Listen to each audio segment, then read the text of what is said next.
ಚಿತ್ತಾಪುರ ಪಟ್ಟಣದಲ್ಲಿ ಆಶ್ರಯ ಕಾಲೋನಿಯ ಬೀಗ ಹಾಕಿದ್ದ ಮನೆಯೊಂದರ ಬಾಗಿಲು ಒಡೆದು ಹಾಗೂ ಅಲ್ಮಾರಿ ಒಡೆದು ಸುಮಾರು 7.28 ಲಕ್ಷ ಮೌಲ್ಯದ ಚಿನ್ನಾಭರಣ, ಬೆಳ್ಳಿ ವಸ್ತುಗಳು ಮತ್ತು ನಗದು ಕಳವು ಮಾಡಿರುವ ಘಟನೆ ಬೆಳಕಿಗೆ ಬಂದಿದೆ.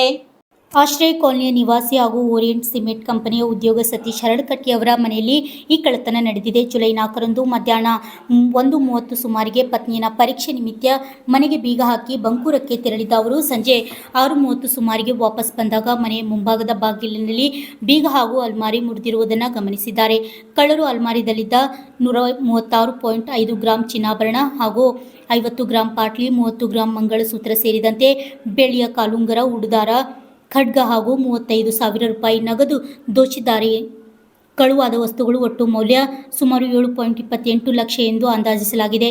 ಈ ಕುರಿತು ಸತೀಶ್ ಹರಳಕಟ್ಟಿ ನೀಡಿದ ದೂರಿನ ಮೇರೆಗೆ ಚಿತ್ತಾಪುರ ಪೊಲೀಸ್ ಠಾಣೆಯಲ್ಲಿ ಅಪರಾಧ ಸಂಖ್ಯೆ 102 2026 ಅಡಿ BNS ಕಾಯ್ದೆ ಸಂಬಂಧಿತ ಸೆಕ್ಷನ್ಗಳ ಅಡಿಯಲ್ಲಿ ಪ್ರಕರಣ ದಾಖಲಾಗಿದ್ದು, ಕಳ್ಳರ ಪತ್ತೆಗೆ ಪೊಲೀಸರು ತನಿಖೆ ಕೈಗೊಂಡಿದ್ದಾರೆ. ಅಣ್ಣಾರೈ ವಿವಣಿ, RJ32 ಕನ್ನಡ ನ್ಯೂಸ್, ಚಿತ್ತಾಪುರ.